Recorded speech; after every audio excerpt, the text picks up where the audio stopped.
الحمد للہ وکفی والصلاة والسلام علی عباده الذین اصطفی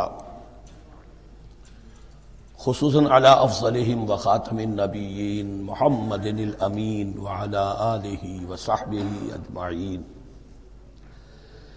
اما بعد فقد قال اللہ تبارک وتعالی کما ورد فی سورۃ البقرہ اعوذ باللہ من الشیطان الرجیم بسم اللہ الرحمن الرحیم الحج اشہر معلومات فمن فرض فیہن الحج فلا رفث ولا فسوق ولا جدال فی الحج وما تفعلوا من خیر یعلمہ اللہ وتزودوا فإن خیر الزاد التقوی واتقون یا اولی الالباب صدق اللہ العظیم۔ پچھلے رکوع سے مناسک حج کا تذکرہ شروع ہو چکا تھا، اور اس کے ضمن میں خاص طور پر یہ کہ اگر کوئی حج کا احرام باندھ کر یا عمرے کا احرام باندھ کر سفر شروع کر دے اور کہیں درمیان میں ایسی رکاوٹ پیش آ جائے کہ اسے احرام کھولنا پڑے بغیر عمرہ کیے اور بغیر حج کیے، تو اس صورت میں کیا قواعد و ضوابط ہیں۔ اب جو یہ رکوع ہے 25واں، اس میں حج کا اصل فلسفہ، اس کی اصل حکمت، اس کی اصل روح کا بیان ہے۔ الحج اشہر معلومات، حج کے مہینے ہیں جو معلوم ہیں، یعنی جو بھی پہلے سے عرب میں رواج چلا آ رہا تھا اس کی توثیق ہو گئی کہ واقعتاً یہ اللہ تعالیٰ ہی کی طرف سے۔ تو حج کے کا جہاں تک ٹائمنگ کا تعلق ہے، مواقیت کا تعلق ہے، وہ گویا کہ اللہ تعالیٰ کی طرف سے توثیق فرما دی گئی۔ فمن فرض فیہن الحج، تو جو کوئی بھی اپنے اوپر لازم کر لے ان مہینوں میں حج کو، لازم کر لے سے مراد نیت پختہ کر لے، اور نیت پختہ کرنے کی علامت احرام باندھ لے۔ فمن فرض فیہن الحج، تو حج کے لیے جو اپنے اوپر لازم کر لے، فلا رفث ولا فسوق ولا جدال فی الحج، تو احرام کی حالت میں یہاں لفظ حج آیا ہے، ان میں سے پہلی قید جو ہے فلا رفث، تو کوئی شہوت کی بات نہیں ہونی چاہیے۔ میاں بیوی بھی ساتھ حج کر رہے ہیں تو احرام کی حالت میں وہی قید ہے کہ جو اعتکاف کی حالت میں ہے۔ باقی یہ کہ فسوق اور جدال، اللہ کی نافرمانی یا باہم جھگڑنا، اس لیے کہ بہت بڑی تعداد میں لوگوں کا اجتماع ہوتا ہے، سفر میں بھی لوگ ساتھ ہوتے ہیں، تو لوگوں کے غصوں کے پارے جلدی چڑھ جاتے ہیں، اس میں خاص طور پر روکا گیا کہ یہ ہے کہ اس میں امن ہو اور سکون ہو۔ اور آج بھی واقعہ یہ ہے کہ دنیا میں معجزات میں سے ہے یہ، اتنی بڑی تعداد میں لوگوں کا جمع ہونا، اور وہاں امن رہتا ہے، وہاں وہ جنگ و جدال اور جھگڑا اور فساد وغیرہ قطع نظر نہیں آتا۔ یا تو یہ کہ پچھلے دنوں میں کچھ سیاسی اعتبار سے کوئی مہمیں اٹھائی گئی ہیں، یا یہ کہ کچھ چور اچکوں نے بھی جانا شروع کر دیا ہے وہاں پر، لیکن جھگڑا اور جو گالم گلوچ کی نوبت ہم نے اپنے آنکھوں سے نہیں دیکھی، اسے 5-6 مرتبہ حج کی سعادت حاصل ہوئی ہے۔ فلا رفث ولا فسوق ولا جدال فی الحج وما تفعلوا من خیر یعلمہ اللہ، اور جو خیر بھی تم اس کے دوران کرو گے اللہ کے وہ علم میں ہوگا۔ نوافل پڑھ رہے ہو، اضافی طواف کر رہے ہو، کوئی اور بھی جو کام کر رہے ہو، تو اس میں کسی اور کو دکھانے کی ضرورت نہیں ہے، اپنے خاموشی کے ساتھ انسان وہ اپنی جو بھی نیکی مزید کما سکے کمائے، جو بھی مناسک حج ہیں ان پر مستزاد۔ وَتَزَوَّدُوا فَإِنَّ خَيْرَ الزَّادِ التَّقْوَىٰ، اور سفر کے لیے زاد راہ ساتھ لے لیا کرو، اور بہترین زاد راہ تقویٰ ہے۔ اب اس آیت کے 2 معنی لیے گئے ہیں، ایک تو یہ کہ بہترین زاد راہ تقویٰ ہے، یعنی سفر میں آپ نے زاد راہ خرچ کی شکل میں تو لے لیا، تقویٰ ہے نہیں، تو پھر کیا ہوگا؟ وہ تو صرف پیسہ خرچ کرنے کے لیے اچھا احرام لے لیں گے، اچھی جگہ لے لیں گے قیام کی، تو تقویٰ اگر نہیں ہے تو حج تو حج ہی نہیں ہوگا۔ لیکن اس کا ایک دوسرا مفہوم جو ہے وہ بھی بہت اہم ہے کہ اگر انسان خود اپنا زاد راہ ساتھ نہ لے تو پھر وہاں مانگنا پڑتا ہے، تو تقویٰ سے مراد یہاں ہے سوال سے بچنا۔ بہتر یہ ہے کہ زاد راہ لے کر چلو، اور یہ کہ اس کے لیے تمہیں کسی کے سامنے سائل نہ بننا پڑے۔ اگر تم صاحب استطاعت نہیں ہو تو حج تم پر فرض ہی نہیں ہے۔ خام خواہ کو ایک شے جو تم پر فرض نہیں ہے اس کے لیے وہاں جا کر بھیک مانگنا، یا یہاں سے بھیک مانگ کر یا چندہ لے کر جانا، یہ تو قطعاً غلط حرکت ہے۔ وَتَزَوَّدُوا فَإِنَّ خَيْرَ الزَّادِ التَّقْوَىٰ وَاتَّقُونِ يَا أُولِي الْأَلْبَابِ، اور یقیناً میرا ہی تقویٰ کرو، مجھی سے ڈرو اے ہوش مندو۔ لیس علیکم جناح ان تبتغوا فضلا من ربکم، اس میں تم پر کوئی حرج نہیں ہے، کوئی گناہ نہیں ہے کہ تم حج کے سفر کے دوران اپنے رب کا فضل بھی تلاش کرو۔ آدمی ہندوستان سے پاکستان سے جا رہا ہے، اسے ایسی اجناس لے جائے تجارت کے لیے جو وہاں پر بیچ کر کچھ نفع حاصل کر لے، تو یہ تقویٰ کے منافی نہیں ہے۔ اگر وہاں پر کوئی کاروبار کر سکو کرو۔ فَإِذَا أَفَضْتُم مِّنْ عَرَفَاتٍ، تو پھر جب تم عرفات سے واپس لوٹو، اس لیے کہ اصل حج جو ہے وہ عرفہ ہے، الحج العرفہ۔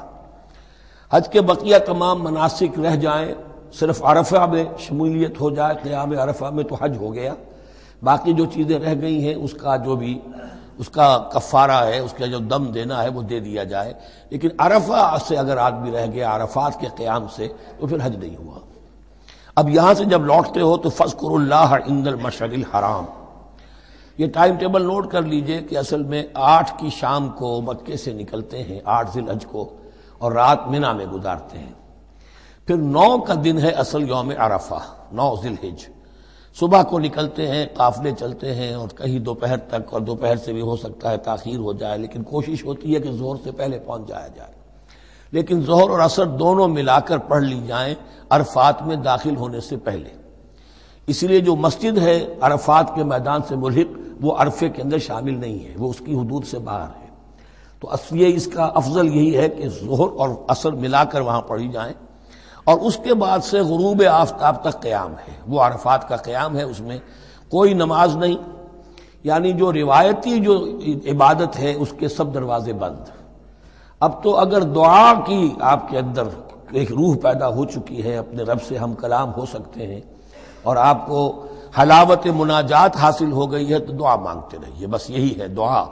قیام عرفہ جو ہے کھڑے ہو کر بیٹھے ہوئے جس طرح بھی ہو اللہ سے مناجات کرو، یا پھر یہ کہ اگر اس میں کبھی ہو جائے کسی وجہ سے تو آدمی تلاوت کرے، لیکن یہ کہ عام نماز نہیں۔ فَإِذَا أَفَضْتُم مِّنْ عَرَفَاتٍ فاذكروا اللَّهَ عِندَ الْمَشْعَرِ الْحَرَامِ، یہ مزدلفہ کا قیام ہے، 9 کی شام کو مغرب کی نماز کا وقت ہو چکنے کے بعد وہاں سے روانگی ہے، لیکن وہاں مغرب کی نماز پڑھنے کی اجازت نہیں ہے۔ اب جاؤ اور مغرب اور عشاء دونوں جمع کرو اس میں مشعر حرام یعنی مزدلفہ میں۔ وَاذْكُرُوهُ كَمَا هَدَاكُمْ، اور یاد کرو اسے، ذکر کرو جیسے کہ تمہیں اس نے ہدایت دی ہے۔ اس سے مراد ہے کہ جو کچھ اللہ کے رسول نے تمہیں سکھایا ہے، ذکر کے جو طور طریقے ہیں، اس کے لیے جو بھی طریقے ہیں وہ اللہ نے ہدایت دی اپنے رسول کے ذریعے۔ وَإِن كُنتُم مِّن قَبْلِهِ لَمِنَ الضَّالِّينَ، اور یقیناً اس سے پہلے تو تم گمراہ لوگوں میں سے تھے، تمہیں معلوم نہیں تھا، حج کی شکل باقی رہ گئی تھی، اس کی روح ختم ہو گئی تھی، اس کے مناسک میں بھی تم نے رد و بدل کر دیا تھا، وہ آگے آ رہا ہے۔ ثم افیضوا من حیث افاض الناس، پھر پلٹو وہیں سے جہاں سے کہ سب لوگ پلٹتے ہیں۔ قریش نے یہ کہا تھا کہ ہماری خاص حیثیت ہے کہ ہم تو منی ہی میں مقیم رہیں گے، باہر سے آنے والے لوگ عرفات جائیں اور عرفات سے پھر واپس لوٹیں، یہ سارے مناسک ہمارے لیے نہیں ہیں، ہم تو مکے والے ہیں اور ہماری شان یہ ہے کہ ہم عرفات نہیں جائیں گے، منی ہی میں قیام رہے گا۔ یہاں بتایا گیا کہ یہ تم نے غلط بات ایجاد کر لی ہے، ثم افیضوا من حیث افاض الناس، جہاں سے سب لوگ لوٹتے ہیں یعنی میدان عرفہ سے، وہیں سے لوٹو۔ واستغفر اللہ، اللہ سے استغفار کرتے رہو، ان اللہ غفور رحیم، یقینا اللہ بخشنے والا رحم فرمانے والا ہے۔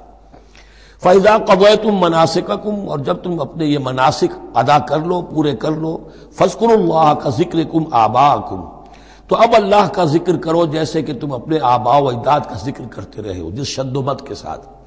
وہاں یہ ہو گیا تھا کہ پھر منی میں جب یہ ٹھہرتے تھے تو اپنے آباء و اجداد کے قصیدے بیان کیے جا رہے ہیں، جیسے ہمارے ہاں ہوتا ہے، جو دیہاتی لوگ ہوتے ہیں، راجپوت لوگ ہوتے ہیں، ان کے میراثی ہوتے ہیں، اسی طرح وہاں شعراء ہوتے تھے قبائل کے، وہ ان قبیلوں کی مدح بیان کرتے تھے، ان کے بڑے بزرگوں کی، اسلاف کی جو ہے عظمت بیان کرتے تھے۔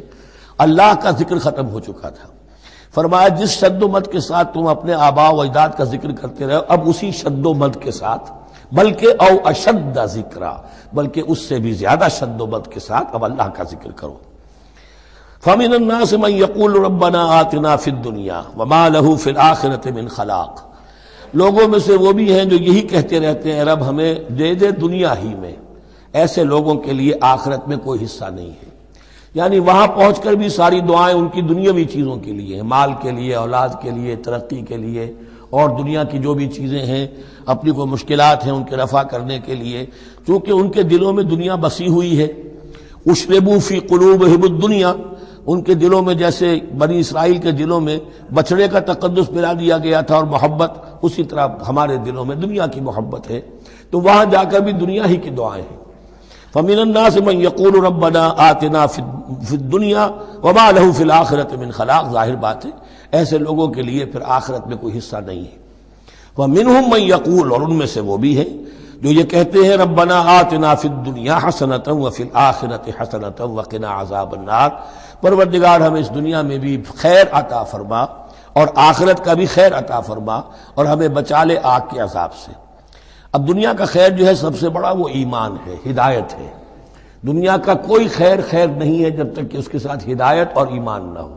تو سب سے پہلے انسان ایمان طلب کرے، پھر اس کے ساتھ اللہ تعالیٰ دنیا میں کشادگی دے دے، رزق میں بھی کشائش دے دے تو ٹھیک ہے، کوئی بری بات نہیں، اچھی بات ہے۔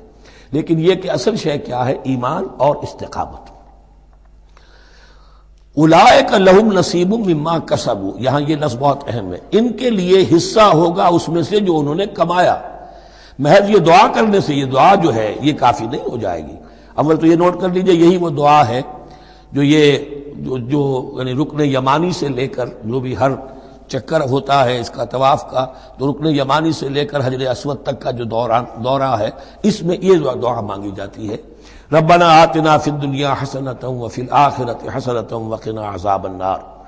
اولئک لہم نصیب مما کسبوا، ان کے لیے حصہ ہے اس میں سے جو انہوں نے کمایا۔ اچھا، اس میں سے جو انہوں نے کمایا، اس میں سے کیوں؟ وہ تو سارا ملنا چاہیے، لیکن بندے کو ڈرتا رہنا چاہیے کہ ممکن ہے اس میں سے کسی مسئلے میں میری نیت میں کوئی فساد آ گیا ہو، ممکن ہے اس میں سے میرے کسی عمل کے اندر کوئی کمی رہ گئی ہو، کوئی کوتاہی رہ گئی ہو۔ اس لیے یہ نہ سمجھ لے کہ جو بھی کچھ کیا ہے اس کا اجر لازماً ملے گا۔ مما کسبوا، جو انہوں نے کمایا ہے اس میں خلوص ہے، اس میں بے ریائی ہے، اس میں تمام جو بھی اس کے آداب اور شرائط ہیں ملحوظ رکھے گئے ہیں، تو ان کو اس کا حصہ ملے گا۔ واللہ سریع الحساب، اور اللہ تعالیٰ کو حساب چکانے میں دیر نہیں لگتی، بہت جلدی حساب کر لے گا۔ اب تو ہمارے سامنے نقشے موجود ہے، کمپیوٹرز ہیں، کتنی جلدی حساب ہو جاتا ہے، تو اللہ کے ہاں تو پتہ نہیں کیسا سپر کمپیوٹر ہوگا کہ اسے حساب نکالنے میں دیر نہیں لگے گی۔ وَاذْكُرُوا اللَّهَ فِي أَيَّامٍ مَّعْدُودَاتٍ، اور ذکر کرو اللہ کا گنتی کے چند دنوں میں۔ یہ لفظ یہاں پر پھر آ گیا ہے اس بات کی وضاحت کے لیے جو میں نے عرض کیا تھا کہ ابتدائی جو حکم تھا روزے کا، ایام معدودات، وہ 3 دن کے روزے تھے، اس لیے کہ یہاں بھی معدودات کا لفظ آیا ہے، فی ایام معدودات، اور سب کو معلوم ہے یہ 3 دن ہیں، 11ویں 12ویں 13ویں تاریخ جو ہے ذی الحجہ کی، کہ پھر یوم نحر کے بعد 3 دن یہاں پر قیام ہے، مبیت ہے، تو وہ 3 دن ہے ایام معدودات۔ فمن تعجل فی یومین، تو جو کوئی 2 دن ہی میں جلدی سے واپس آ جائے، فلا اثم علیہ، یعنی 3 دن پورے نہیں کرتا، 2 دن ہی میں واپسی کو اختیار کر لیتا تو کوئی گناہ اس پر نہیں ہے۔ ومن تأخر، اور جو پیچھے رہے یعنی 3 دن کی مقدار پوری کر لے، فلا اثم علیہ لمن اتقى، تو اس پر بھی کوئی گناہ نہیں، لیکن شرط ہے تقوی۔ جو 2 دن میں چلا گیا تقوی تھا تو بھی اللہ تعالیٰ کے ہاں اس کا اجر محفوظ ہے، جو 3 دن رہا تقوی ہے، تیسرے دن اس نے کچھ اور ہی حرکتیں نہ شروع کر دی ہوں، جی اکتایا ہوا ہے اور طبیعت کے اندر جو ہے وہ ٹھہراؤ نہیں ہے، تو وہ تیسرا دن اس کے لیے کوئی خاص مفید نہیں ثابت ہوگا۔ لیکن یہ کہ اصل شے جو ہے اللہ کے ہاں جو چیز کے شرط لازم ہے قبولیت کے لیے وہ تقوی ہے۔ لمن اتقى واتقوا الله واعلموا انکم الیہ تحشرون، اور اللہ کا تقوی اختیار کرو اور یہ مستحضر رکھو اپنے ذہن میں کہ تمہیں اسی کی جانب جمع کر دیا جائے گا، تم سب کے سب ہانک کر لے جاؤ گے اسی کی جناب میں۔ وَمِنَ النَّاسِ مَن يُعْجِبُكَ قَوْلُهُ فِي الْحَيَاةِ الدُّنْيَا، اب یہ منافقین میں سے ایک گروہ کا خاص ایک تذکرہ ہو رہا ہے۔ ایک منافق تو ہوتے تھے کہ جو عام ہیں، ان کی زبانوں پر بھی نفاق واضح طور پر ظاہر ہو جاتا تھا، اور ایک قسم کے منافق وہ ہوتے تھے بڑے چاپلوس، چرب زبان، کہ ان کی گفتگو دیکھیے تو وہ تو بڑے مخلص ہیں اور بڑے ہی فداکار ہیں اور بڑے ہی آپ کے ساتھ ان کا تعلق جو ہے وہ نیک نیتی پر مبنی ہے، ان کی زبانیں جو ہیں معلوم ہوتا ہے کہ اس میں تو سب گھی شکر گھلا ہوا ہے، لیکن یہ کہ ان کا کردار انتہائی خراب ہوتا ہے، اور پھر وہ جب واپس جاتے ہیں باتیں کرنے کے بعد یا باتیں بنانے کے بعد تو ان کا کردار جو ہے وہ فساد پر مبنی ہوتا ہے۔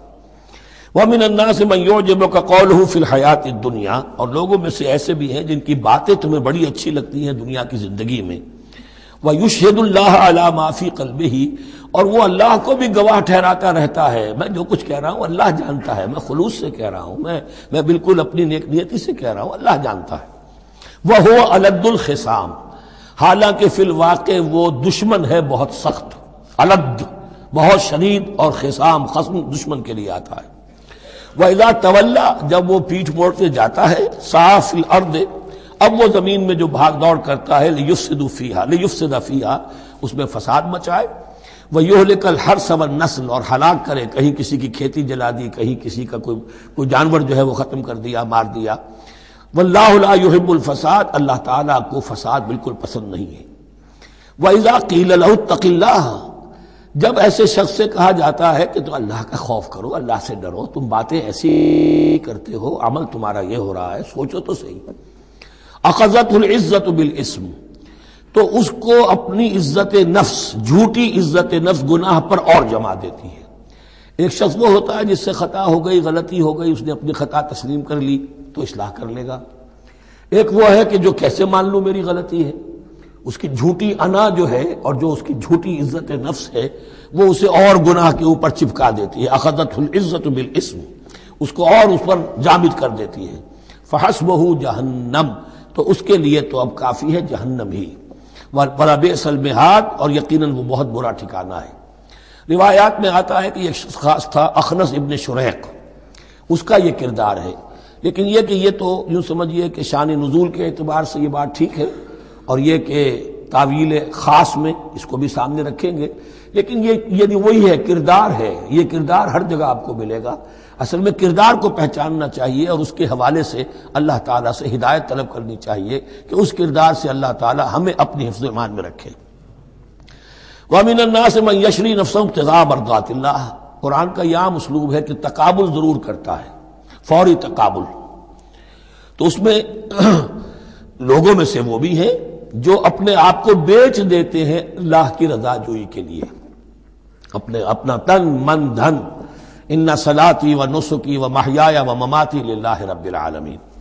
ومن الناس من یشری نفسہ ابتغاء مرضات اللہ واللہ رؤوف بالعباد، اور اللہ اپنے ایسے بندوں کے حق میں بہت شفیق ہے۔ ظاہر بات ہے جس نے یہ ارادہ کر لیا ہو، نیت کر لی ہو، کبھی ایسے شخص سے بھی کوئی کوتاہی ہو سکتی ہے، حالات ہو سکتے ہیں عارضی سے، کبھی جذبات میں آ کر کوئی غلط قدم اٹھ گیا، اللہ پھر معاف فرمائے گا، بڑی شفقت کے ساتھ معاف فرمائے گا۔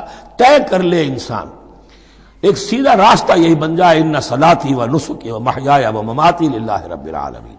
تو پھر یہ ہے کہ کوئی تیز دوڑے گا، کوئی آہستہ چل سکے گا، مختلف صلاحیتوں کے لوگ ہوتے ہیں، اس میں فرق و تفاوت رہے گا، لیکن جس نے یہ عزم کر لیا ہے اللہ تعالیٰ ان کے حق میں بہت شفیق ہے۔ یا ایھا الذین آمنوا ادخلوا فی السلم کافہ، اے اہل ایمان اسلام میں داخل ہو پورے کے پورے۔ یہ گویا کہ وہ بات اب کہی جا رہی ہے کہ جس کا ریورس یا کانورس ہم بنی اسرائیل کے ساتھ جو خطاب تھا اس میں پڑھ چکے ہیں۔ افتؤمنون ببعض الکتاب وتکفرون ببعض، کیا تم ہماری کتاب، ہمارے دین، ہماری شریعت کے ایک حصے کو مانتے ہو اور ایک کو رد کر دیتے ہو؟ فما جزاء من يفعل ذلك منكم الا خزي في الحياة الدنيا ويوم القيامة يردون الى اشد العذاب، تو جو کوئی بھی تم میں سے یہ روش اختیار کرے گا اس کی کوئی سزا اس کے سوا نہیں ہے کہ دنیا میں ذلت اور خواری ان پر مسلط کر دی جائے اور قیامت کے دن شدید ترین عذاب میں جھونک دیے۔ اس کو اب مثبت پیرائے میں مسلمانوں سے کہا جا رہا ہے، یا ایھا الذین آمنوا ادخلوا فی السلم کافہ، ریزرویشنز کے ساتھ نہیں، ایکسیپشنز کے ساتھ نہیں۔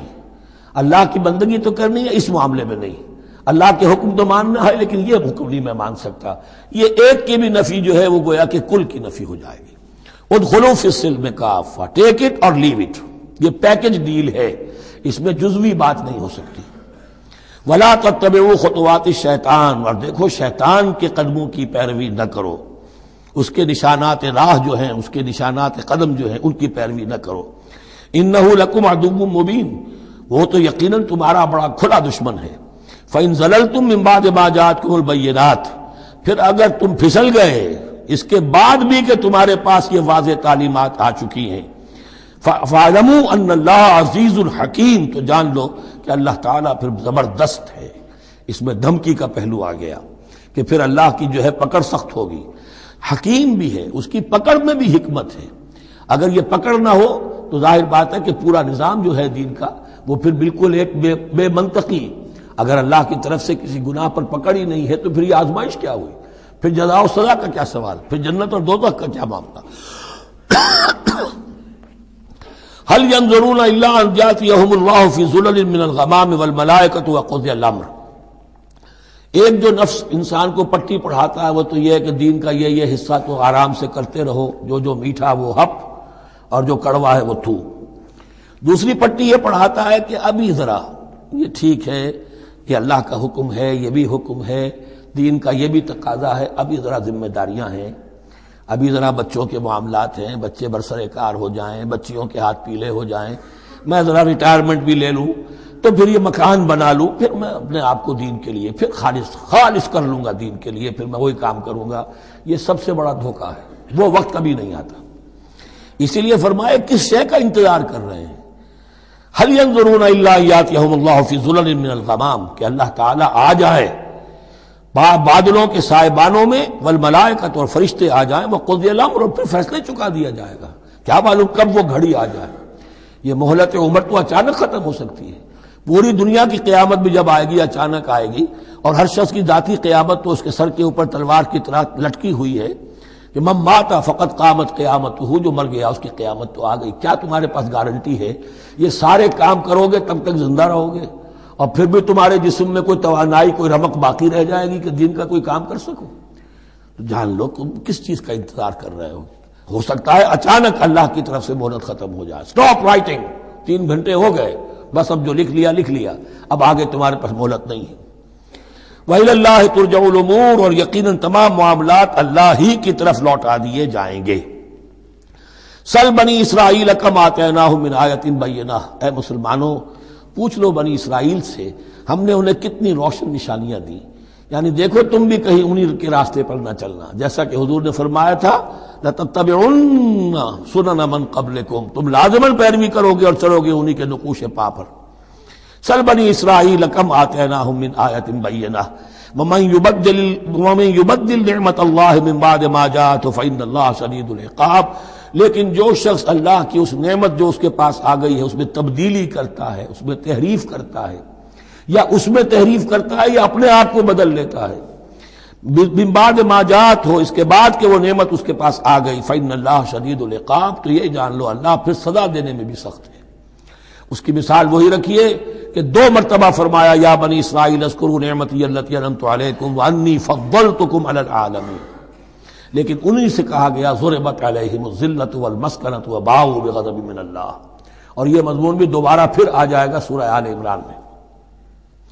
زین للذین کفروا الحیاۃ الدنیا، ان کافروں کے لیے دنیا کی زندگی جو ہے بڑی مزین کر دی گئی ہے، ان کے نگاہوں میں کھب گئی ہے. یہاں کی چمک دمک ہے، شان و شوکت ہے، لمبی لمبی کاریں ہوں چمکیلی نئے ماڈل کی، بڑی اونچی اونچی بلڈنگیں ہوں، حویلیاں ہوں، اعلیٰ کوٹھیاں ہوں. اب یہ ساری چیزیں کس کو اچھی نہیں لگتی، لیکن یہ کہ کفار کے دلوں میں ان کی محبت اتنی پل جاتی ہے کہ پھر کوئی اچھی بات ان کے کوئی زندگی میں نہیں رہتی، نہ کوئی اچھی بات اثر کرتی ہے. اہل ایمان کو بھی اگر ایمان کے ساتھ یہ نعمتیں ملیں، قل من حرم زینۃ اللہ التی اخرج لعبادہ والطیبات من الرزق، کو اچھا کھانا، اچھا پینا، اچھا پہننا کو حرام نہیں ہے، کو اللہ نے کس کو لوگوں کے لیے ممنوع نہیں کیا، لیکن دین کے تقاضے ادا کر کے، اللہ کا حق ادا کر کے اور حلال سے کما کر، تب کوئی حرج نہیں. زین للذین کفروا الحیاۃ الدنیا، کافروں کے لیے دنیا کی زندگی کو مزین کر دیا گیا ہے. وہ حدیث میں ذہن میں لے آئیے کہ ان الدنیا سجن المومن و جنت الکافر، یہ دنیا جو ہے مومن کے لیے ایک قید خانہ اور جنت اور کافر کے لیے باغ ہے. وَيَسْخَرُونَ مِنَ الَّذِينَ آمَنُوا، اور وہ مذاق اڑاتے ہیں اہل ایمان کا. دیکھو ان فینیٹکس کو، ان پاگلوں کو، ان بیوقوفوں کو. وَيَسْخَرُونَ مِنَ الَّذِينَ آمَنُوا وَالَّذِينَ اتَّقَوْا وَالَّذِينَ اتَّقَوْا فَوْقَهُمْ يَوْمَ الْقِيَامَةِ، اور جن لوگوں نے تقویٰ کی روش اختیار کی تھی قیامت کے دن اب وہ ان کے اوپر ہوں گے.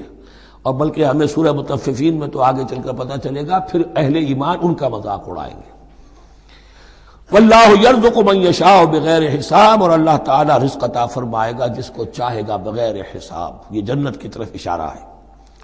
اب یہ جو آیت آ رہی ہے پھر ایک طویل آیت ہے، جسے میں نے عرض کیا تھا بڑے بڑے حسین اور خوشنما حکمت کے اور علم کے اور معرفت کے پھول جو ہیں وہ اس بنتی میں بن دیے گئے ہیں۔ دو کلڑیاں یعنی شریعت، عبادات اور معاملات، دو لڑیاں انفاق اور جہاد، قتال، جہاد بالمال، جہاد بالنفس، اور ان میں یہ پھول آ جاتے ہیں عظیم۔ اس کو میں نے عنوان دیا ہے آیت الاختلاف، آیت الآیات، آیت البر، اور یہ آیت الاختلاف۔ اختلاف کیوں ہوتا رہا ہے؟ اور یہ بہت اہم ہے، اس لیے کہ جو وحدت ادیان کا فلسفہ دنیا میں کچھ لوگوں کی طرف سے پیش ہوتا ہے، اس کا ایک حصہ صحیح ہے اور ایک حصہ غلط ہے۔ صحیح کون سا ہے، غلط کون سا ہے، وہ اس حدیث، اس آیت سے معلوم ہوگا۔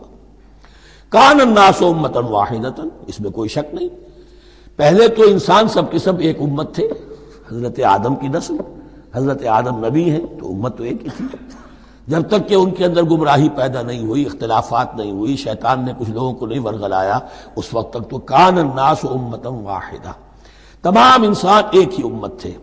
اب یہاں پہ سمجھ لیجئے کہ یہاں اس کے بعد ایک حرف محذوف ہے، ثم اختلفوا، پھر ان میں اختلافات ہوئے، فساد پیدا ہوا، کچھ لوگوں نے گمراہی کی روش اختیار کر لی۔ ایک بیٹا اگر حابیل تھا تو دوسرا قابیل بھی تھا۔ فبعث اللہ النبیین مبشرین ومنذرین، تو اب اللہ نے نبیوں کو بھیجنا شروع کیا جو بشارت دیتے تھے نیکوکاروں کو اور جو خبردار کرتے تھے غلط کاروں کو۔ وانزل معهم الکتاب بالحق لیحکم بین الناس فیما اختلفوا فیہ، اور اللہ نے ان کے ساتھ کتاب نازل فرمائی اپنی، تاکہ وہ حق کے ساتھ نازل فرمائی، تاکہ وہ فیصلہ کر دے لوگوں کے مابین ان امور میں جن میں انہوں نے اختلاف کیا تھا۔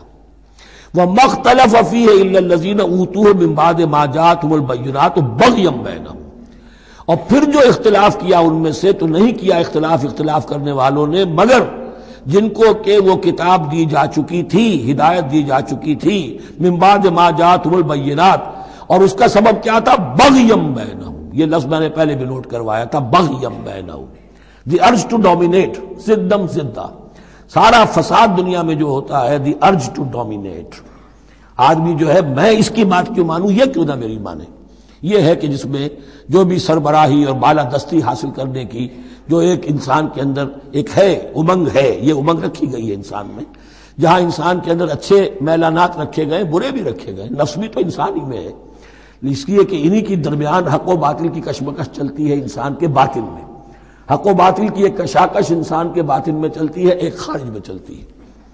تو فرمایا پھر ہم نے اپنے رسول بھیجنے شروع کیے، فبعث اللہ النبیین مبشرین ومنذرین وانزل معهم الکتاب بالحق لیحکم بین الناس فیما اختلفوا فیہ وما اختلف فیہ الا الذین اوتوہ من بعد ما جاءتهم البینات بغیا بینہم فہدی اللہ الذین آمنوا لما اختلفوا فیہ من الحق باذنہ۔ تو اب اس کے بعد اللہ تعالی نے ہدایت دی ان لوگوں کو جو ایمان لائے ان چیزوں کے بارے میں جس میں کہ وہ اختلاف کر چکے تھے حق سے، اپنے حکم سے اللہ نے ان کو ایمان کی طرف ہدایت فرما دی۔ واللہ یہدی من یشاء الی صراط مستقیم، اور اللہ ہدایت دیتا ہے جس کو چاہتا ہے سیدھے راہ کی طرف۔ لیکن اس کا دوسرا ترجمہ یہ بھی ہوگا اللہ ہدایت دیتا ہے اس کو جو چاہتا ہے، من یشاء، من یشاء میں اللہ کی مشیت بھی ہے اور جو ہدایت کا طالب ہوتا ہے، واللہ یہدی من یشاء، جو چاہتا ہے اس ہدایت کا طالب ہوگا، یہ اللہ کے ذمے ہے، اللہ نے اسے اپنے اوپر ایک ذمہ داری سمجھا ہے کہ اس کو یقیناً ہدایت دے گا۔ والذین جاہدوا فینا لنہدینہم سبلنا، جو ہمارے راستے میں کوششیں کریں گے، حق کی طرف بڑھنا چاہیں گے، ہم لازماً ان کو راستہ دکھائیں گے، اپنے راستوں کی طرف ان کی رہنمائی کریں گے، یہ اللہ نے اپنے ذمے لیا ہے۔ ام حسبتم، اب بڑی سخت آیت آ رہی ہے، یہ بھی بڑی لرزا دینے والی آیت ہے۔ اب دیکھیے صحابہ کرام میں سے ایک بڑی تعداد تھی کہ جو مکے کی سختیاں جھیل کر آئے تھے، مہاجرین، ان کے لیے تو اب جو بھی مراحل آئندہ آنے والے تھے وہ کوئی ایسے ثقیل نہیں تھے، ایسے مشکل نہیں تھے۔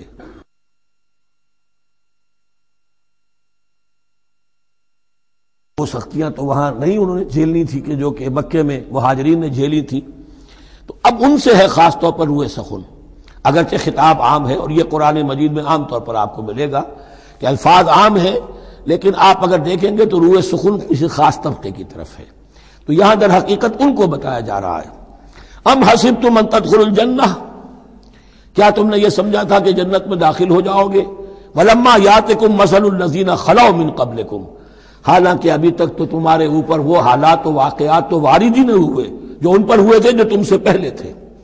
مستہم الباساء، انہیں آ لیا پہنچی ان کو سختی بھوک کی، والضراء اور تکالیف، وزلزلوا اور وہ ہلا مارے گئے، حتی یقول الرسول والذین آمنوا معہ متی نصر اللہ، یہاں تک کہ پکار اٹھا وقت کا رسول اور جو ان کے ساتھ اہل ایمان تھے، کب آئے گی اللہ کی مدد؟ الا ان نصر اللہ قریب، اب انہیں یہ خوشخبری دی گئی کہ آگاہ ہو جاؤ اللہ کی مدد قریب ہے. یعنی اللہ آزماتا ہے. یہ وہی بات ہے جو اس سے پہلے آ چکی ہے 19ویں رکوع میں بالکل شروع میں، وَلَنَبْلُوَنَّكُمْ بِشَيْءٍ مِّنَ الْخَوْفِ وَالْجُوعِ وَنَقْصٍ مِّنَ الْأَمْوَالِ وَالْأَنفُسِ وَالثَّمَرَاتِ، ہم لازماً آزمائیں گے. یہ کوئی پھولوں بھرا راستہ نہیں ہے، پھولوں کی سیج نہیں ہے. حق کا راستہ ہے، یہ کانٹوں بھرا بستر ہے، کانٹوں بھرا راستہ ہے. اس کے لیے ذہناً تیار ہو جاؤ. در رہے منزل لیلا کہ خطر ہاست بسے، شرط اول قدمی نفس کے مجنو باشی. دیکھ سمجھ کر آؤ. ام حسبتم ان تدخلوا الجنة ولما یاتکم مثل الذین خلوا من قبلکم مستهم الباساء والضراء وزلزلوا حتى يقول الرسول والذین آمنوا معه متی نصر اللہ الا ان نصر اللہ قریب. یہ آیت پھر مسلمانوں کو، صحابہ کرام کو سورہ صف میں یہ خوشخبری سنائی گئی جبکہ غزوہ احزاب واقع ہو چکا تھا اور شدید ترین امتحان سے محمد الرسول اللہ اور ان کے صحابہ گزر چکے تھے کامیابی کے ساتھ. تب انہیں خوشخبری دی گئی ہے. سورہ صف اس وقت نازل ہوئی ہے. وَأُخْرَىٰ تُحِبُّونَهَا نَصْرٌ مِّنَ اللَّهِ وَفَتْحٌ قَرِيبٌ، اب تمہارے لیے وہ خوشخبری ہے اے نبی، بشر المومنین، اپنے اہل ایمان ساتھیوں کو بشارت دے دیجئے کہ اب وہ وقت آ گیا ہے کہ اللہ کی نصرت کے دروازے کھلتے چلے جائیں گے. یسألونک ماذا ینفقون، یہ آپ سے پوچھ رہے ہیں کہ وہ کیا خرچ کریں. جو انفاق کے لیے کہا جا رہا ہے کیا خرچ کریں، تو انسان جو بھی بھلائی کے لیے خرچ نکالے اس میں سب سے پہلا حق کن کا ہے؟ قل ما انفقتم من خیر، کہہ دیجئے جو بھی تم خرچ کرو خیر میں سے، دولت میں سے، مال اسباب میں سے، فللوالدین، سب سے پہلا جو حق ہے وہ والدین کا ہے، والاقربین اور رشتہ داروں کا ہے، والیتامى اور یتیموں کا ہے، والمساکین اور محتاجوں کا ہے، وابن السبیل اور مسافر کا ہے. وما تفعلوا من خیر فإن اللہ بہ علیم، اور جو بھی خیر تم کماؤ گے، جو کام بھی اچھا کرو گے، جان لو وہ اللہ کے علم میں ہے. یہ ضرورت نہیں ہے کہ دنیا واقف ہو اس سے. تمہیں اگر اجر اللہ سے لینا ہے تو اللہ تو رات کے اندھیرے میں بھی دیکھ رہا ہے، اور تمہارے داہنے ہاتھ نے جو کچھ دیا ہے بائیں کو پتہ نہیں چلا تو اللہ کو تو پھر بھی پتہ چل گیا. اب یہ سخت آیت اور آ گئی. کتب علیکم القتال، اب میں نے کہا تھا نا کہ یہ لڑیاں جو ہیں چونکہ بٹی ہوئی ہیں تو ایک لال اور ایک پیلی اور ایک ہری اور ایک نیلی، تو یہ نظر آتی ہے ایک طرف سے کہ کٹے ہوئے ہیں رنگ. ان کو کھول دیں گے تو ہر لڑی مکمل ہو جائے گی، ایک گویا کہ تسلسل ہے. کتب علیکم القتال وہو کرہ لکم، مسلمانوں اب تم پر جنگ فرض کر دی گئی ہے اور وہ تمہیں گراں گزر رہی ہے. یہ مضمون اصل میں اس سے پہلے سورہ محمد نازل ہو چکی ہے اور اس میں قتال کی فرضیت آ چکی ہے، اس کا نام سورۃ القتال بھی ہے. لہذا اب اس کے حوالے سے کچھ لوگ جو ہیں وہ پریشان ہو رہے تھے، اور میں نے آپ سے عرض کیا تھا منافقین بھی یہی کہتے تھے کہ بھائی صلح جوئی سے کام لو، بس دعوت و تبلیغ کے ذریعے سے لوگوں کو ٹھیک راستے پر لاؤ. یہ جنگ ونگ جو ہے، لڑائی بھڑائی، اس میں تو بہت خرابی ہے، یہ کوئی اچھا کام تو نہیں ہے. اب یہاں یہ ہے کہ فرض کیا جا رہا ہے اللہ کی راہ میں جنگ کرنا، تو اس حوالے سے کہا جا رہا ہے. تو اس میں جہاں منافقین کہتے تھے، جن مسلمانوں کا ایمان قدرے کمزور تھا وہ منافق تو نہیں تھے، لیکن یہ کہ ایمان اتنا پختہ نہیں تھا، ابھی تازہ ایمان لائے تھے، مدینے کے اندر ابھی وہ ایمان لائے ہیں، ان کی تربیت کے مراحل ابھی گزرے ہی نہیں، تو ان میں سے بھی بعض لوگوں کے دلوں میں اب انقباض پیدا ہو رہا تھا. کتب علیکم القتال وہو کرہ لکم، تم پر اب دیکھیے کتبہ کا لفظ آ گیا ہے. کتب علیکم الصیام، کتب علیکم القصاص فی القتلى، کتب علیکم اذا حضر احدکم الموت ان ترک خیرا الوصیہ، وصیت کا حکم آیا کتبہ، روزے کا حکم آیا کتبہ. اسی طریقے سے فرضیت قتال ہے. کتب علیکم القتال وہو کرہ لکم، وہ تمہیں بری لگ رہی ہے، وَعَسَىٰ أَن تَكْرَهُوا شَيْئًا، اور ہو سکتا ہے کہ تم کسی شے کو ناپسند کرو، وَهُوَ خَيْرٌ لَكُمْ، ذرا حالے کہ اسی میں تمہارے لیے خیر ہو۔ وَعَسَىٰ أَن تُحِبُّوا شَيْئًا وَهُوَ شَرٌ لَكُمْ، اور ہو سکتا ہے کہ تم کسی چیز کو پسند کرو ذرا حالے کہ وہ تمہارے لیے شر ہو۔ وَاللَّهُ يَعْلَمُ وَأَنتُمْ لَا تَعْلَمُونَ، اللہ جانتا ہے تم نہیں جانتے۔ تم اپنی عقل پر ایمان نہ رکھو، تم اللہ کی وحی پر ایمان رکھو، تم اللہ کے رسول پر ایمان رکھو۔ جس وقت کے لیے جو حکم موضوع تھا اس وقت وہ حکم تھا، کفو ایدیکم، 14 برس تک تمہیں قتال سے منع کیا گیا، اب فرض ہو رہا ہے قتال، اب تمہارے لیے لازم وقت کا جو ہے امر الحال کو پہچانو۔ اللہ تعالی واللہ یعلم وانتم لا تعلمون، یسألونک عن الشہر الحرام قتال فیہ، اب جب جنگ کا حکم شروع ہو گیا تو اب وہ پوچھتے تھے کہ یہ جو مہینے حرمت والے ہیں، حج کا ہے، عمرے کا ہے، تو اس میں جنگ کرنا کیسا ہے؟ اس لیے کہ سیرت میں یہ واقعہ آتا ہے، وقت نہیں ہے تفصیل سے میں بیان کر سکوں، کہ نخلا کی وادی میں ایک مقابلہ ایسا پیش آ گیا تھا کہ وہ رجب کا مہینے کا بھی دن تھا، اور اس میں ہی کوئی قتال ہو گیا، مسلمانوں کے ہاتھوں ہوا یا مسلمانوں کے اوپر ایسی سچویشن ہو گئی کہ انہیں مجبوراً وہ کام کرنا پڑا۔ اس پر شور اٹھا دیا، دیکھو ان لوگوں کا کیا حال ہے، بنے پھرتے ہیں اللہ والے، رسول والے، دین والے، آخرت والے، اور ان کا حال یہ ہے کہ یہ حرمت والے مہینے کے انہوں نے بٹا لگا دیا، اس میں جنگ کی ہے۔ یہ اصل میں ان حضرات کی طرف سے گویا کہ اللہ تعالیٰ اپنے ان مومن بندوں کی طرف سے خود صفائی پیش کر رہے ہیں۔ یسألونک عن الشہر الحرام قتال فیہ، یہ پوچھتے ہیں آپ سے حرمت والے مہینوں میں قتال کا حکم، قل قتال فیہ کبیر، کہہ دیجئے ہاں حرمت والے مہینے میں جنگ کرنا بہت بڑی بات ہے، یعنی بہت بڑا گناہ ہے، لیکن وَصَدٌّ عَن سَبِيلِ اللَّهِ وَكُفْرٌ بِهِ وَالْمَسْجِدِ الْحَرَامِ وَإِخْرَاجُ أَهْلِهِ مِنْهُ أَكْبَرُ عِندَ اللَّهِ، یہ بھی تو دیکھو کہ جن لوگوں نے وہ جرم کیے ہیں کہ جنہوں نے اللہ کے راستے سے روک دیا، اللہ کا کفر کیا، مسجد حرام کے راستے روک دیے مسلمانوں کے لیے، اب یہ نہیں جا سکتے، بیت اللہ میں عبادت نہیں کر سکتے، اخراج اہلہ منہ، اس میں سے لوگوں کو نکلنے پہ مجبور کر دیا مکے کے مسلمانوں کو، اکبر عند اللہ، گناہ تو وہ بھی ہے لیکن یہ کہیں بڑا گناہ ہے اللہ کے نزدیک۔ تو سینس آف پروپورشن ہونا چاہیے کہ کس چیز کے مقابلے میں کس شے کی برائی ہے۔ والفتنۃ اکبر من القتل، یہ پہلے بھی آ چکا ہے، والفتنۃ اشد من القتل، اب آیا والفتنۃ اکبر من القتل۔ فتنہ ہر وہ کیفیت ہے جس میں صاحب ایمان کے لیے ایمان پر قائم رہنا اور اسلام پر عمل کرنا مشکل ہو جائے۔ آج کا پورا معاشرہ فتنہ ہے، اسلام پر عمل کرنا مشکل ہے، بدماشی کے راستے کھلے ہوئے ہیں، حرام خوری کے راستے کھلے ہوئے ہیں، حلال عقل حلال دانتوں پسینہ آئے تو شاید نصیب ہو،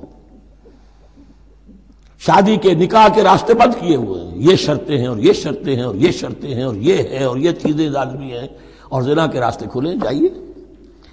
جس معاشرے کے اندر جب غلبہ باطل کا ہوگا حق پر چلنا ممکن نہیں رہے گا، وہ جو باطل کا غلبہ ہے وہ سب سے بڑا فتنہ ہے۔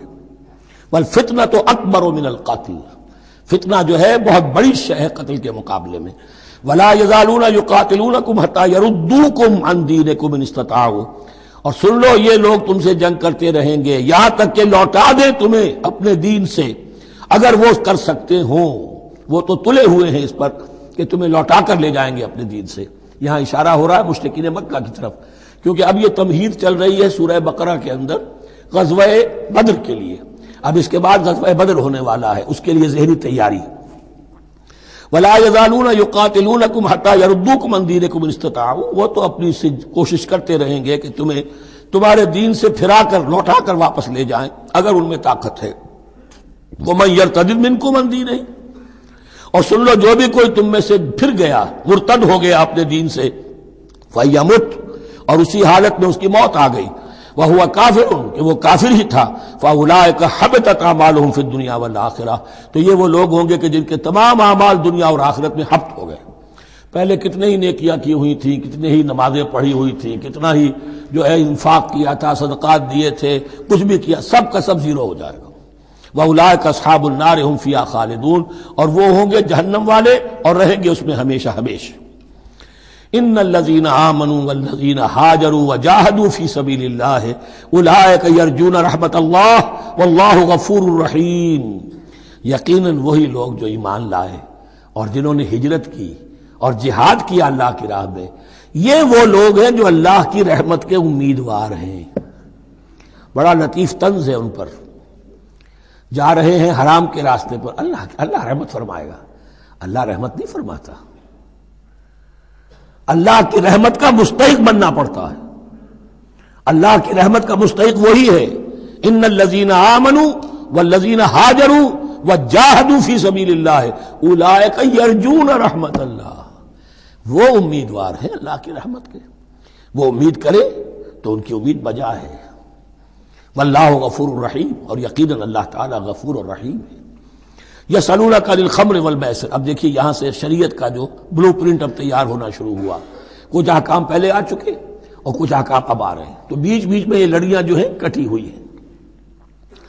یہ آپ سے پوچھ رہے ہیں نبی صلی اللہ علیہ وسلم شراب اور جوئے کے بارے میں، قل فیہما اسم کبیر، اے نبی ان سے کہہ دیجئے کہ ان دونوں کے اندر بہت بڑے گناہ کی پہلو ہے، ومنافع للناس، اور لوگوں کے لیے کچھ منفعتیں بھی ہیں، واسمہما اکبر من نفعہما، اور ان کا جو گناہ کا پہلو ہے وہ نفع کے پہلو سے بڑا ہے، بس یعنی اشارہ کر دیا کہ چھوڑ دو اس کو، اب تمہاری عقل سلیم کے حوالے معاملہ ہے، حقیقت تم پر کھول دی گئی، یہ ابتدائی حکم ہے لیکن حکم کے پیرائے میں نہیں، بس یہ ہے کہ کچھ فائدے بھی ہیں، وہ تو ہے میں سے غرض نشات ہے کچھ روح سیاہ کو، ایک گونا بے خودی مجھے دن رات چاہیے، اور میں کدے کی راہ سے ہو کر گزر گیا ورنہ سفر حیات کا بے حد طویل تھا۔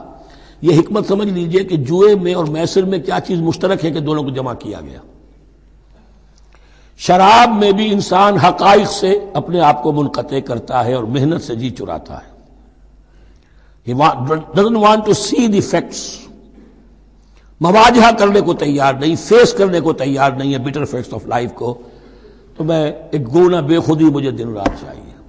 اور جوا بھی محنت کی نفی ہے، چانس، داؤ لگاؤ، ایک ہے محنت سے ایک آدمی کما رہا ہے، مشقت کر رہا ہے، کھوکھا ہے یا کوئی چھابڑی لے کے جا رہا ہے یا کچھ اور کام ریڑھی چلا رہا ہے، وہ اپنی کوئی کمائی کر رہا ہے، اور ایک داؤ لگاؤ، داؤ سے کمانا، چانس پر کمانا، یہ بھی محنت کی نفی ہے۔ تو یہ دونوں کے اندر اصل میں علت ایک ہی ہے۔ یسألونک عن الخمر والمیسر قل فیہما اسم کبیر ومنافع للناس واسمہما اکبر من نفعہما ویسألونک ماذا ينفقون قل العفو، اور یہ پوچھتے ہیں کتنا خرچ کریں، انفقوا انفقوا انفقوا وانفقوا فی سبیل اللہ ولا تلقوا بایدیکم الی التہلکہ، یہ آیت پر کل پڑھ چکے ہیں۔ اپنے آپ کو اپنے ہاتھوں ہلاکت میں نہ ڈھونکو، کتنا خرچ کرے، کچھ ہمیں مقدار بھی بتا دی جائے۔ فرمایا قل العفو، جو بھی تمہاری ضرورت سے زائد ہے۔ اللہ یہ بھی نہیں کرتا کہ اپنی ضرورتوں کو بھی تم پیچھے ڈال دو، نہیں، ضرورتیں اپنی پوری کرو، پھر جو اب تمہارے پاس ہے، اب یہ سمجھیے کہ جو ایک کمیونسٹ فلسفی ہے اس میں بھی ایک اصطلاح سرپلس ویلیو، ایک سرپلس ویلیو یہ ہے عفو، جو تمہاری ضروریات سے زائد ہے، یہ سرپلس ویلیو ہے، یہ اللہ کی راہ میں دے دو۔ اس کو بچا کر رکھنا جو ہے اللہ پر آپ بے اعتمادی کا اظہار کر رہے ہیں کہ اللہ کل نہیں دے گا مجھے، میں بچا کے رکھوں۔ یسألونک ماذا ينفقون قل العفو، لیکن اس میں یہ ہے کہ ضرورتیں کتنی ہیں، کیا ہے، اس کا کوئی پیمانہ مقرر نہیں کیا۔ یہ ہے باطنی روح جس کے اندر اللہ کی محبت اور آخرت کا ایمان بڑھتا جائے گا، وہ اتنا ہی اپنی بیلٹ ٹائٹ کرے گا، اپنی ضرورتیں کم کرے گا، اپنے معیار زندگی کو پست کرے گا، اور زیادہ سے زیادہ جو ہے وہ اللہ کی راہ میں دے گا۔ لیکن اصول یہ ہے کہ ہر شخص یہ دیکھے کہ جو میری ضرورت سے زائد ہے اسے میں ریٹین نہ کروں، اسے میں دوں۔ اس انفاق پر پورے 2 رکوع آگے آنے والے ہیں سورہ مبارکہ میں۔ کذالک یبین اللہ لکم الآیات لعلکم تتفکرون، اسی طرح اللہ تعالی اپنی آیات تمہارے لیے واضح کر رہا ہے تاکہ تم تفکر کرو، غور کرو، فی الدنیا والآخرہ، تمہارا یہ غور دنیا کے بارے میں بھی ہونا چاہیے، آخرت کے بارے میں۔ دنیا میں بھی اسلام رہبانیت نہیں سکھاتا، نہ کھاؤ نہ پیو، چلے کشی کرو، چلے جاؤ جنگلوں میں، نہیں۔ اسلام متمدن زندگی کی تعلیم دیتا ہے، گھر گھرستی ہے، شادی کرو، بیوی بچوں والے رہو، ان کے بھی حقوق کو ادا کرو، ان کا بھی پیٹ تمہیں پالنا ہے، تو تفکر فی الدنیا والآخرہ، آخرہ کے لیے۔ لیکن یہ کہ اس میں ریشیو پروپورشن رہنی چاہیے، دنیا کی کتنی قدر و قیمت ہے، آخرت کی کتنی قدر و قیمت ہے، اس کو جان لو۔ اسی کے حساب سے ایلوکیشن اگر نہیں ہے تو پھر یہ کہ سینس آف پروپورشن اگر غلط ہو گیا تو ظاہر بات ہے کہ پھر ہر چیز تل پٹ ہو جائے گی۔ ایک دوا کے نسخے میں کوئی چیز زائد تھی، کوئی کم تھی، آپ نے جو کم تھی اسے زیادہ کر دیا، جو زائد تھی کم کر دیا، تو اب ہو سکتا ہے کہ یہ نسخہ شفا نہ رہے، نسخہ ہلاکت بن جائے۔ وَيَسْأَلُونَكَ عَنِ الْيَتَامَىٰ، اور یہ آپ سے پوچھ رہے یتیموں کے بارے میں، قُلْ إِصْلَاحٌ لَهُمْ خَيْرٌ، اے نبی ان سے کہہ دیجئے ان کے لیے ان کی مصلحت کو پیش نظر رکھنا یہ ہے کہ جو بہتر ہے، نیکی ہے، بھلائی ہے۔ اصل میں سورہ بنی اسرائیل کی آیت جو ہے وہ لوگوں کے سامنے تھی، وَلَا تَقْرَبُوا مَالَ الْيَتِيمِ إِلَّا بِالَّتِي هِيَ أَحْسَنُ، مال یتیم کے قریب تک نہ پھٹکو، یعنی گڑبڑ کر لو گے اپنے اموال میں، اس میں سے یہ کہ ہو سکتا ہے کہ تمہارا ان کا کوئی مال تمہارے پیٹ میں چلا جائے، ہانڈی مشترک ہے، اب اس میں ظاہر بات ہے یتیم نے بھی کھانا ہے، تم نے بھی کھانا ہے، اچھی اچھی بوٹیاں تم نے کھا لی ہیں اور یتیم کے لیے جو ہے خرچہ تو پورا ڈال دیا، لیکن یہ کہ اس کے لیے بیچارے کے لیے چھچڑے چھوڑ دیے۔ تو یہ چیز روکنے کے لیے کہا گیا تھا مکی صورتوں میں، وَلَا تَقْرَبُوا مَالَ الْيَتِيمِ إِلَّا بِالَّتِي أَحْسَنُ۔ اب صحابہ کے لیے تو یہ چیزیں ایسی تھیں کہ اشارہ ذرا سا ہو گیا اور انہوں نے اس پر عمل کیا، انہوں نے ہڈیاں علیحدہ کر دی تاکہ ان کا خرچہ بالکل علیحدہ رہے۔ اب اس میں تکلیف ہو رہی تھی، ایک گھر کے اندر ہی ایک یتیم ہے، اس کا خرچہ اس کے مال میں سے نکالا جا رہا ہے۔ فرمایا کہ یہ مقصد نہیں تھا، مقصد یہ تھا کہ تم ان کے مال ہڑپ نہ کر جاؤ۔ قُلْ إِصْلَاحٌ لَهُمْ خَيْرٌ، قُلْ إِصْلَاحٌ لَهُمْ خَيْرٌ، ان کے لیے اصلاح کرنا بھلائی کا ہے۔ وَإِن تُخَالِطُوهُمْ فَإِخْوَانُكُمْ، اگر تم اپنے ساتھ ان کو ملائے رکھو تو وہ تمہارے بھائی ہیں۔ وَاللَّهُ يَعْلَمُ الْمُفْسِدَ مِنَ الْمُصْلِحِ، اللہ جانتا ہے مفسد کو بھی مصلح کو بھی، وہ جانتا ہے کہ یہ آدمی گڑبڑ کر رہا ہے، یہ ہنڈیاں علیحدہ کر کے بھی گڑبڑ کر سکتا ہے، اور یہ وہ شخص ہے کہ جو ہنڈیاں مشترک کر کے بھی حق پر رہ سکتا ہے۔ وَلَوْ شَاءَ اللَّهُ لَعَنَتَكُمْ، اگر اللہ چاہتا تو تمہیں سختی میں ڈالے ہی رکھتا، تم پر مشقت جو ہے یہ کیے رکھتا۔ ان اللہ عزیز الحکیم، یقیناً اللہ زبردست ہے، حکمت والا ہے۔ ایک طرف وہ سختی بھی کرتا ہے، زبردست ہے، لیکن وہ اس کے ہر حکم کے اندر حکمت بھی ہے، اور جہاں حکمت نرمی کی متقاضی ہوتی ہے وہاں وہ رعایت بھی دیتا ہے۔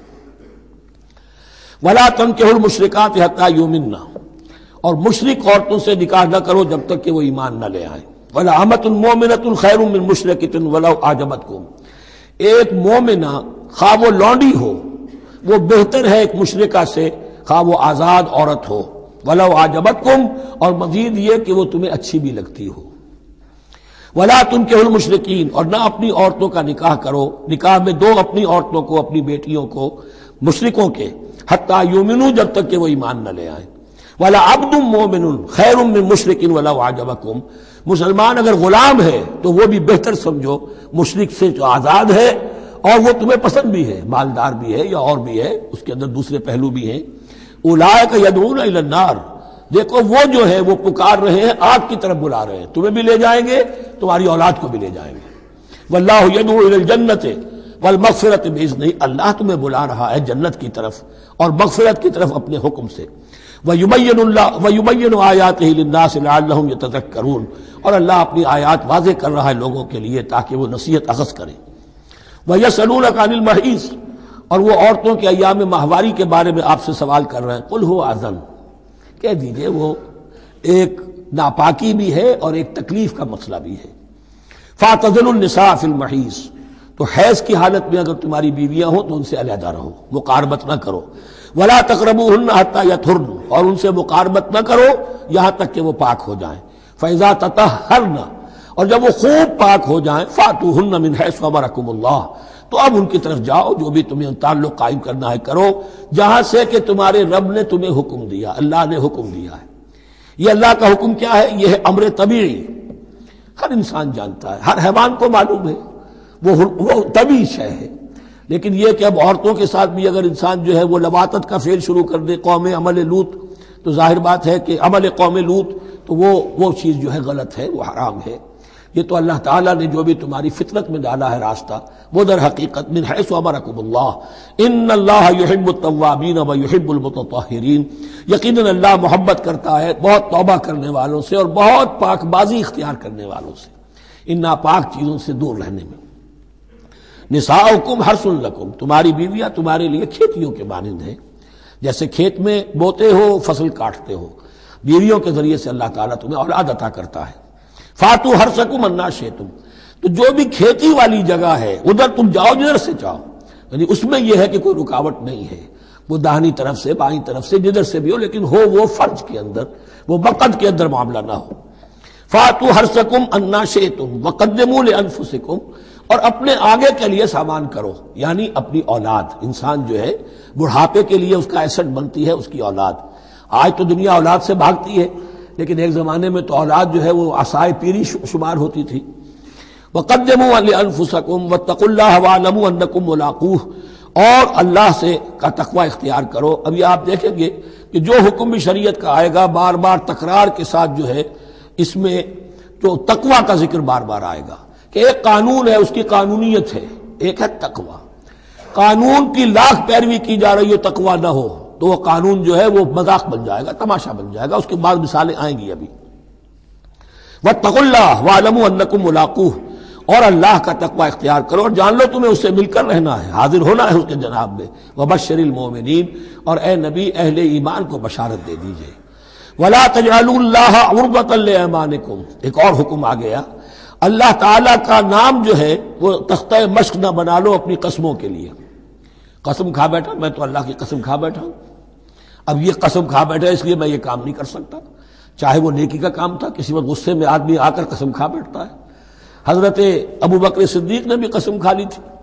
مستح ان کا ایک ایسا تھا مسلمان غریب کہ جس کی وہ مدد کیا کرتے تھے، لیکن مستح بھی جب حضرت عائشہ پر تہمت میں ملوث ہو گیا تو حضرت ابو بکر نے قسم کھا لی کہ یہ بدبخت جس کی میں سرپرستی کرتا رہا یہ بھی میری بیٹی پر تہمت لگانے میں شامل ہو گیا، اب میں اس کی کبھی مدد نہیں کروں گا۔ یہ سورہ نور میں آئے گا، ان سے کہا گیا نہیں ایسا نہ کرو، تم اپنے نیکی کے دروازے کو کیوں بند کرتے ہو؟ قسم کھا لی، قسم کو کھول دو، کفارہ دے۔ وَلَا تَجْعَلُوا اللَّهَ عُرْضَةً لِأَيْمَانِكُمْ أَن تَبَرُّوا وَتَتَّقُوا، نیکی کا کام کرنے سے، تقوی کے کام سے رکنے کے لیے قسم کھا لینا۔ وَتُصْلِحُوا بَيْنَ النَّاسِ، اور اس سے کہ لوگوں کے مابین مصالحت کرو۔ اب آپ نے کسی دو بھائیوں کے درمیان جھگڑا تھا، مصالحت کی کوشش کی، آپ کی بات نہیں مانی گئی، اب اللہ کی قسم ہے صاحب اب میں آپ کے معاملے میں دخل نہیں دوں گا، اب میں تو قسم کھا بیٹھا۔ نہیں بھائی، اصلاح بین الناس جو ہے، اصلاح ذات البین، یہ کرتے رہو، اور ایسی قسم کھائی ہے اس کا کفارہ دے دو۔ واللہ سمیع علیم، اور اللہ تعالیٰ سننے والا اور جاننے والا ہے۔ لا یؤاخذکم اللہ باللغو فی ایمانکم، اللہ تعالیٰ مؤاخذہ نہیں کرے گا تم سے جو تم بغیر مقصد کے، بغیر عزم اور ارادے کے قسم کھا بیٹھتے ہو۔ یہ عربوں کا رواج ہے، واللہ باللہ کے بغیر ان کا کوئی جملہ شروع ہی نہیں ہوتا۔ تو یہ در حقیقت قسم کھانے کا ان کی اس وقت نیت نہیں ہوتی، بلکہ یہ ان کا ایک جس کو ہم کہتے ہیں تقیہ کلام ہے، ان کا ایک اسلوب ہے گفتگو کا، واللہ باللہ ہے، تو اس پر مواخذہ نہیں ہے۔ وَلَٰكِن يُؤَاخِذُكُم بِمَا كَسَبَتْ قُلُوبُكُم، ہاں جو تم نے ارادہ کر کے، تمہارے دلی ارادے کے ساتھ جو تم نے قسم کھائی ہے، پھر اس پر مواخذہ ہوگا، اسے توڑو گے اس کا ایک کفارہ ہے، وہ بعد میں آئے گا۔ وہ کفارہ جو ہے وہ پھر سورہ مائدہ کے اندر آ جائے گا۔ میں نے عرض کیا تھا کہ یہ اصل میں سورہ بقرہ میں بلو پرنٹ آ رہا ہے شریعت اسلامی کا، اور اس کے جو اصل چیزیں ہیں وہ پوری تکمیلی احکام وہ پھر آخر میں آئیں گے، کچھ سورہ نساء میں، کچھ سورہ مائدہ میں۔ واللہ غفور حلیم، اللہ غفور ہے، بخشنے والا ہے اور حلیم ہے، فوراً نہیں پکڑتا، فوراً سزا نہیں دیتا، مہلت دیتا ہے کہ اصلاح کر لو۔ للذین یولون من نسائہم تربص اربعۃ اشہر، اب یہ بھی ایک قسم کھا لی جاتی تھی کہ کسی وقت کسی مرد نے، کسی شوہر نے قسم کھا لی اب میں اپنی بیوی کے قریب نہیں جاؤں گا، ناراض ہو گئے، غصہ آ گیا، میں تمہارے سے کوئی تعلق نہیں رکھوں گا۔ یہ ایلا کہلاتا تھا۔ حضور نے بھی ایلا فرمایا تھا اپنی ازواج مطہرات سے جب انہوں نے کچھ زیادہ نفقے کا مطالبہ کیا تھا کہ اب عام مسلمانوں کے ہاں بھی خوشحالی آ گئی ہے تو اب ہمارے اوپر یہ سختی کیوں ہے، ہمارا بھی جو نفقات ہیں، ہمارا جو خرچ ہے، وظائف ہیں، بڑھائے جائیں۔ اس پر حضور نے پھر ایلا کیا، اس کا ذکر ہے، وہ بعد میں آئے گا۔ لیکن وہاں عام طور پر لوگ قسم کھا کے بیٹھ جاتے تھے، اب قسم کھا لی ہے، پچھتا بھی رہے، کیا کریں، قسم کھا چکے، اب بیوی کے پاس کیسے جائیں؟ اب وہ بیوی معلق ہے، نہ وہ شادی شداؤں میں ہے اور نہ وہ علیحدہ ہے، آزاد ہے۔ للذین یولون من نسائہم تربص اربعۃ اشہر، 4 مہینے کے لیے تو وہ انتظار کیا جا سکتا ہے۔ فإن فاؤوا، اس دوران میں اگر وہ لوٹے، اپنی قسم کو ختم کرے اور رجوع کر لیں، تعلق کے زن و شوق قائم کریں، فإن اللہ غفور رحیم، تو اللہ تعالیٰ غفور و رحیم ہے۔ وإن عزموا الطلاق، اور اگر وہ طلاق کا ارادہ کر چکے ہوں کہ واقعتاً اب ان سے سیپریشن ہی ہے، فإن اللہ سمیع علیم، تو اللہ تعالیٰ سننے والا، جاننے والا ہے۔ یعنی یہ کہ 4 مہینے سے زیادہ معلق نہ رکھو کسی کو، یا ادھر یا ادھر، یا فیصلہ کرو اور اسے فارغ کرو، اور یا پھر یہ کہ اپنی وہ قسم ختم کرو اور اس کا جو بھی کفارہ ہے وہ ادا کرو۔ اسی پر غالباً قیاس کیا تھا، بلکہ ساتھ ہی سیرت میں آتا ہے کہ حضرت عمر نے حضرت حفصہ سے پوچھ بھی لیا تھا۔ حالانکہ دیکھیے کہ باپ اور بیٹی کا معاملہ ہو رہا ہے اور باپ بیٹی سے سوال کر رہا ہے، دین کے معاملے میں حیا اور شرم کی بات نہیں ہوتی۔ ان اللہ لا یستحی ان یضرب مثلا ما بعوضۃ فما فوقها، تو یہ کہ جو لوگ جہاد پر جاتے تھے کچھ سال بھر گھر واپس نہیں آ رہا، اب ایک طرف تو ان پر مشقت ہے، وہ بیویوں سے دور ہیں، اہل و عیال سے دور ہیں، ادھر عورتیں جو ہیں وہ بغیر شوہروں کے جو وقت گزار رہی ہیں۔ تو پوچھا کہ کتنا عرصہ تم سمجھتی ہو کہ ایک عورت اپنی عصمت اور عفت کو سنبھال کر اپنے شوہر کا انتظار کر سکتی؟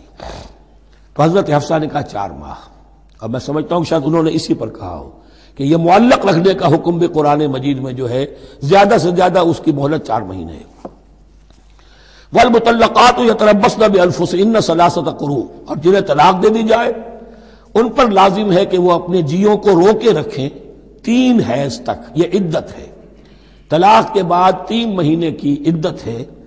اس عدت میں یا تو شوہر رجوع کر لے گا اگر 1 یا 2 طلاقیں ہیں، تیسری طلاق ہو گئی تو رجوع کا حق نہیں ہے، وہ بعد میں بات آ جائے گی، اور اسی میں چاہے تو اس کے بعد جب مدت ختم ہو جائے گی تو پھر اب شوہر کا حق ختم ہو جائے گا، اب وہ آزاد ہوگی، لیکن اس مدت کے اندر وہ دوسری شادی نہیں کر سکتی۔ والمطلقات يتربصن بانفسهن 3 قروء ولا يحل لهن ان يكتمن ما خلق الله في ارحامهن، اور ان کے لیے یہ حلال نہیں ہے، جائز نہیں ہے کہ وہ چھپا لیں جو کچھ کہ اللہ نے پیدا کر دیا ہو ان کے ارحام میں۔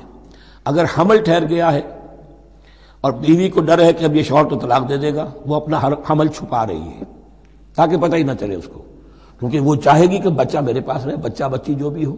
ظاہر بات ہے کہ بچہ اور بچی جو ہے وہ ماں کے لیے تو جگر گوشہ ہے، اس کے جسم کا ٹکڑا ہے، اس کے جسم کا لوتھڑا ہے، تو وہ چھپانے کی ٹینڈنسی ہوتی ہے کہ وہ جھگڑا ہی نہ اٹھے۔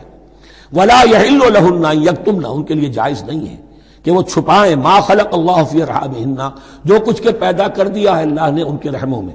ان کن یؤمن باللہ والیوم الاخر، اگر وہ فی الواقع ایمان رکھنے والی ہے اللہ پر اور یوم آخر پر۔ وَبَعُولَتُهُنَّ أَحَقُّ بِرَدِّهِنَّ فِي ذَلِكَ إِنْ أَرَادُوا إِصْلَاحًا، اور یہ جو عدت کی مدت ہے اس میں ان کے شوہروں کو حق حاصل ہے، زیادہ حقدار ہیں کہ انہیں لوٹا لیں، اسے رجعت کہتے ہیں، رجوع کیا جا سکتا ہے عدت کے اندر لیکن تیسری طلاق کے بعد نہیں، پہلی طلاق دوسری طلاق، اس کے بعد دونوں میں جو عدت ہوگی اس میں رجوع کر سکتا ہے شوہر، اس کا اختیار ہے، بیوی کو نہ کہنے کا اختیار نہیں ہے کہ اب تم طلاق دے چکے ہو، اب میں تمہاری بات ماننے کو تیار نہیں ہوں، اس کا اسے حق نہیں ہے۔ اسے پھر وہ مرد کا جو حق ہے وَبَعُولَتُهُنَّ أَحَقُّ بِرَدِّهِنَّ، وہ زیادہ حقدار ہے کہ انہیں لوٹا لے، فی ذالک، اس مدت کے اندر ان ارادوا اصلاحا، اگر وہ واقعتاً اصلاح ہی چاہتے ہیں۔ وَلَهُنَّ مِثْلُ الَّذِي عَلَيْهِنَّ بِالْمَعْرُوفِ، اور ان کے لیے حقوق ہیں جو کہ مناسبت سے ہیں ان کی ذمہ داریوں کے۔ وَلِلرِّجَالِ عَلَيْهِنَّ دَرَجَةٌ، اور مردوں کو ان پر ایک درجہ فوقیت کا، ایک درجہ فضیلت کا، ایک درجہ حقوق کا حاصل ہے۔ واللہ عزیز الحکیم، اور اللہ تعالیٰ سب کچھ جاننے والا، اللہ زبردست ہے اور حکمت والا ہے۔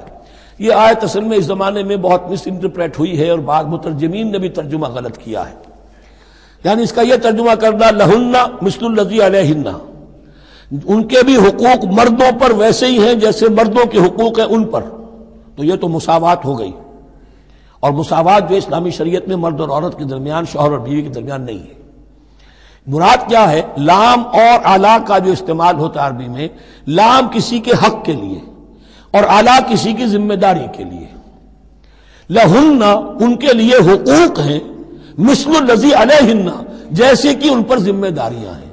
اللہ تعالیٰ نے جیسے ذمہ داری مرد پر ڈالی ہے ویسے حقوق اس کو دیے ہیں، جیسی ذمہ داری عورت پر ڈالی ہے اس کی مناسبت سے کورسپونڈنگلی پروپورشنیٹ جو ہے اس کو بھی حق دے دیے ہیں۔ اور اس بات کو کھول دیا، مساوات کہاں سے آئے گی؟ جب کہہ دیا وَلِلرِّجَالِ عَلَيْهِنَّ دَرَجَةٌ، اور مردوں کو ان پر ایک درجہ حاصل ہے، فوقیت کا درجہ حاصل ہے۔